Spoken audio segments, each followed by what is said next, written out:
You're not really watching it, you're just going like that. It's really, it can be cheesy. So it's better if you can actually watch something real. So I was doing the whole fight, but the thing is, there was a lot of like cameras around, and there was like lights, and there was a lot of cables because it was backstage essentially. And I tripped on one of the cables and went right through the cave wall. And I was humiliated, and Nick was so sensitive because his reaction was like, What was great though, that the part that you forget is that you dove right back through that hole and then you just kept going, you know what I mean? not gonna give up, baby. Don't cut, don't cut. That's right. That's right there, that's theater. That is a classically trained theater actor. The show must go on. Even when it really doesn't or shouldn't. Yeah.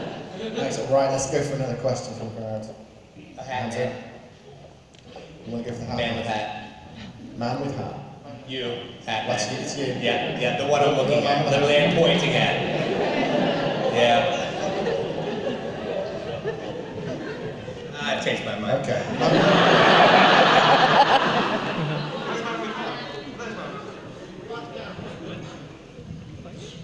I was just, hello everyone by the way. I was just wondering, obviously Buffy has become such an influential show that you can see has had, it kind of made big changes in television and film, I would say. Have you, I was just wondering, have any of you had any experience, have you watched anything or experienced or anything like that? You think, oh, I reckon that's a little nod to us or anything like that.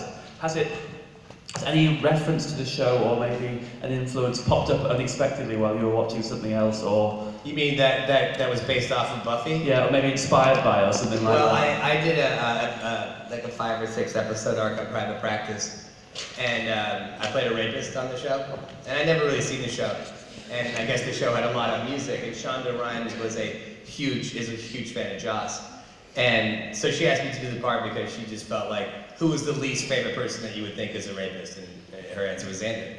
So, we're doing the show, and the episode where I actually raped this character, she said, Nikki, I just want you to know I'm completely stealing from Joss, and I'm not having any music or any sound all of the body in this episode. So, I then saw that, but she actually said, I'm blatantly stealing from Joss in this episode. So yeah. Mine is Torchwood, actually. I remember when I got to Wales to film Torchwood, and I went out to dinner with the creator, whose name escapes me right now. Leslie Davis, thank you. And Russell said that this is, just so you know, this is my Buffy. And I was like, oh, cool. And I had no idea what he's talking about. Until I was doing an interview with the BBC in Cardiff, and they said, so, what do you think about the homophobic backlash against Torchwood? My response was, we have a backlash? Yeah! And then I realized that he was doing subversion. And like, subversion is not about trying to make people uncomfortable on purpose. It's about divesting the audience of lies that they get taught in childhood mostly, or when they don't realize they're getting taught anything. And some of the lies that you can subvert are like violence works, or you can buy your self-identity, or old people are boring. Buffy was subverting the lie that women can't defend themselves. And having fought the stunt doubles for Buffy, I can tell you, if you're trained, you can kick butt. And I've had my butt kicked many times. So, so Torchwood was him subverting the lie that gay people can't be heroes.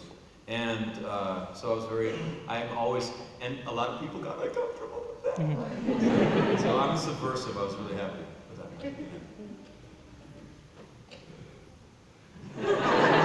Oh dear. The show Oh Dear, or the show Dear John with that lovely sitcom Dear John from the early 90s. I'm going to call the next one. You in the front row had a question, I think. Do you have a question? Yeah. All right, when you ask your questions, you can give the mic straight back to Harry, otherwise he gets a bit angry or upset. When the mic's out of time for too long. This is a question for Kristine. What was it like to come back to the show when you were left? as a ghost. Oh, what was it like to come back as a ghost after I died? Yes. My mom likes Buffy.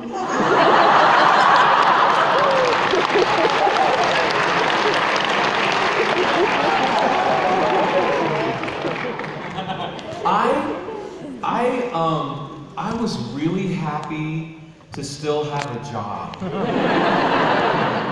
I was a theater actor for a long time before I met Joss Whedon, before I was a vampire, and when I was on Buffy, I was doing theater, which meant that I was very poor. And then I became a dad, and I had to try to make money, because my little son did not decide to be poor like I did.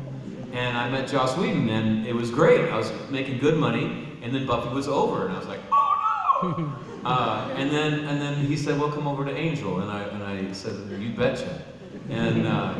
And so I would have worn a dress probably for Joss. I would have done anything to still do it. But what I missed was doing all the fights, because I love doing stunt work. And I was really happy when I finally got a body back and I could start doing some more stunts. Yeah. Good question. You were my only stunt. That axe was heavy.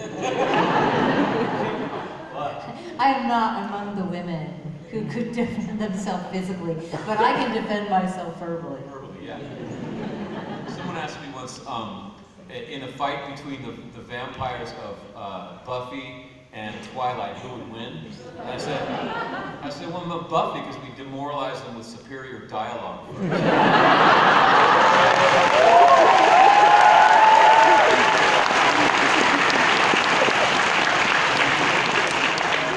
Words are good. Who's gonna pick the next hand from Kristine, you haven't done one yet.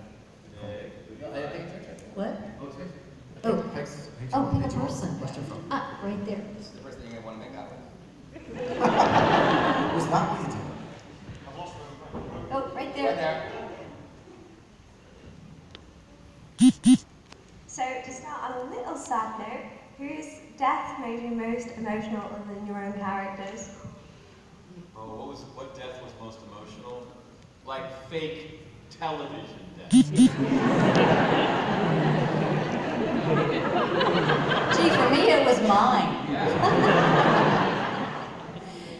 No, yeah, it was hard to stop crying long enough to play dead. Because it was such a great group of people and I wasn't going to have a job anymore. You know what that's like. Wait, did you ever come back to the show after you died? Like, I had stuff 2 episodes. One was that really weird episode where Buffy's dad and I visited her in the psych ward. That's right. Yeah. And that was really like, wow, where are we going here? And then I came back as a ghost. Okay. In a short white dress, which somehow became a full-length floor white dress in the editing room. You know, well, I care about what I wear. I think for me it was Amber Benson. That was the one that broke my heart. I could not understand if I killed anybody else, not him. And yeah, I was sad for a couple weeks after this. You weren't sad after my death? I wasn't there. They didn't. Joss came up to me. I read the script, and he's like, the body, which is one of my favorite episodes of all time. And he's like, James, I'm so sorry, you're not really in this episode. I was like, Joss, I don't belong within 10 miles of this episode. My God. He told you that you weren't in that episode? Yeah, he was like, oh, I'm so sorry. Well, because in conversations with dead people, I just read the script and that I wasn't in the episode. So you guys talk? Occasionally. No, I hate to tell you, but during your death episode, I was like on the beach. Yay! I'm off for a week. Week and a half, brother. Sleeping in. 8 work days. Games. Well, you're dead. Sorry.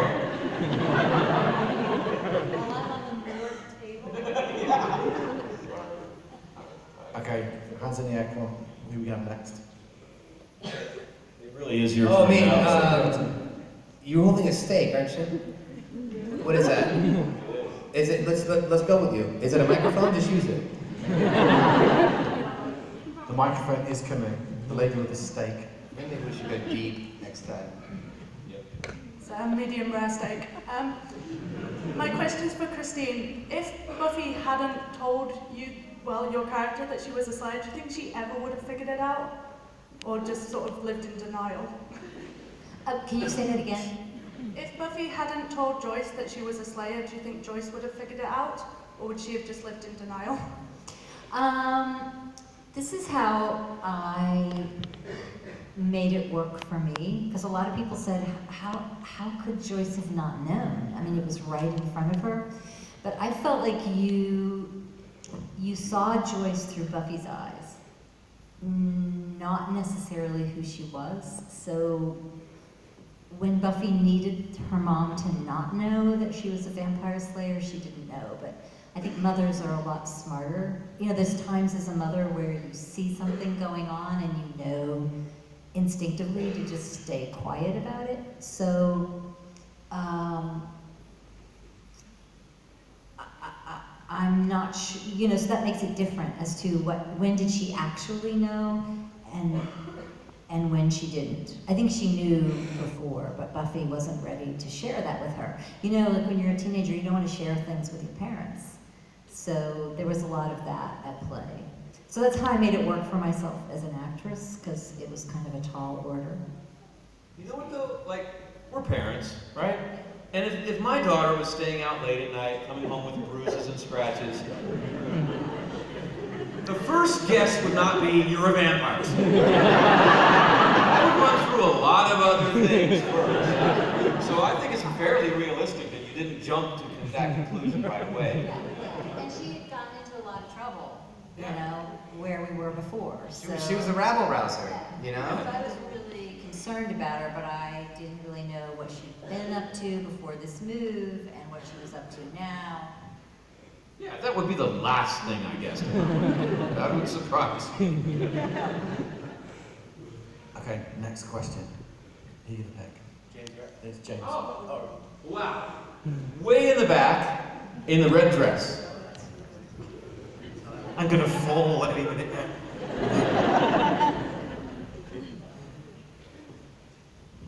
Who would you have personally wanted to see your characters end up with? I ended up with everybody. And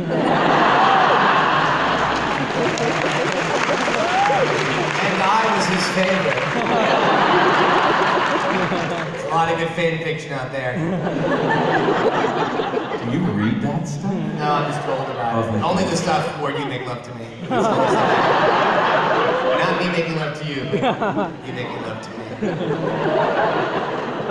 I personally don't think, because Xander was essentially Joss Whedon. It was the voice of the show through Joss's eyes. And if you were to know Joss, Joss doesn't necessarily believe in love and happily ever after. So I was I still am very cynical about love. So I never thought that I should be with anybody or shouldn't be with anybody. I just knew that the characters romantically were never going to be happy. And once you know that, you kind of just lose hope. Like, oh, it's not Dawson's Creek here or Felicity.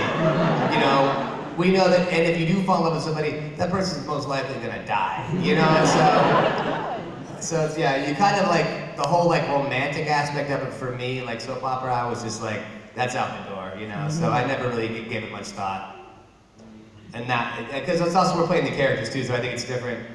As a fan, with you guys wanting to maybe see it that way, but as the character, we kind of became the people, you know, even though we're just acting it, we embodied these characters, and it's a lot deeper. You just know how much we're being mind screwed by the god Joss Whedon, you know, little puppet master. Who did you want? Oh, well, there was that episode where I made a play for you. That's right. People freaked me out. Is that? I was peeing, right? And you were at the door, and I remember I was in the. Charisma threw you out the door. No. But there was actually a scene where, and it's in the trailers too, where I'm using the bathroom, and it's kind of like, and it's just a slow. it's you looking, I'm like, what the, I just feel you